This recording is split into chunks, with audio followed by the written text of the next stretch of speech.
There once lived a little firefly deep in the heart of a dark and gloomy forest. Now this little firefly was very, very small, so small, in fact, that the other fireflies often teased him for being so tiny. "Hey, little light, did your mommy firefly put you in an extra small jar of glowing liquid?" They would call out to him as he flew past. "Oh, shut up, you big, bright bully," he would mumble back, his tiny light dimming with shame. Every night before bed, he would stare at his reflection in the dewdrops on the leaves and sigh. Why was he so small? He had just as much potential to be a big, bright light as any of the other fireflies, but his glow was weak and wan. And as he grew older, his light didn't get any stronger. One day, he mustered up all his courage and asked his mother why he wasn't like the other fireflies.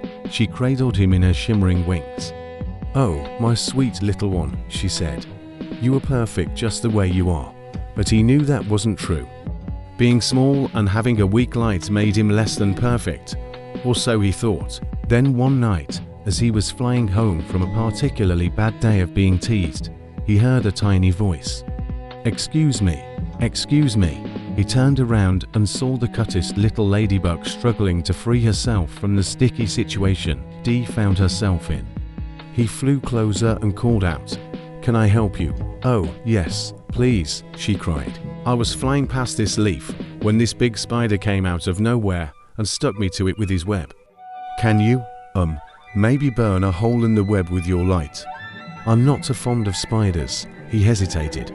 If he flew too close to the spider, the web might stick to his light, and then he'd have something to be ashamed of.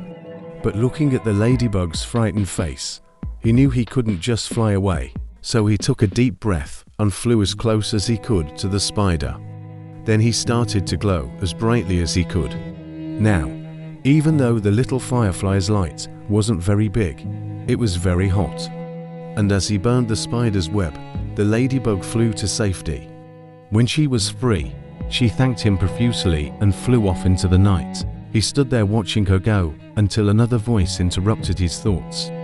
Well, look what we have here. A little light saving a ladybug from a spider's web. How very sweet." The little firefly turned around and saw 3 large, menacing beetles blocking his path. Without thinking, he started to glow as brightly as he could, right at the biggest beetle. The beetle reeled back in surprise. "Hey, watch it, little guy. You almost blinded me. What's the big idea?" I'm sorry," he stammered, "but I want to get home before my mom starts to worrying." "Well, to can play at that game," the beetle said with a sneer. Then he started to mimic the little firefly's light, making it seem even smaller and dimmer than it already was. And as the little firefly struggled to make himself seen, the beetles blocked his path, taunting him and laughing at how hard he was trying to get away. Finally, when he thought he couldn't go any brighter, he put everything he had into his light and shot straight towards the biggest beetle. The bigger beetle stumbled back, surprised by the sudden burst of brightness. "Whoa, I didn't see you there," he stammered, shielding his eyes. As soon as he looked away, the little firefly zipped past him and disappeared into the darkness. When he got home, he could hear his mom's voice calling out for him. "Oh, my baby. I was so worried you'd never come back." She cradled him in her wings. "But Mom, I was so scared the others would find out how small and dim my light is." "Oh, sweetheart, you don't understand," she said softly. "You may be small, but you are brave and kind, and those things make your light shine brighter than any of the others in this forest." And from that day on, whenever the other fireflies teased him, he would just smile and remember that even the smallest light can be the brightest. The end.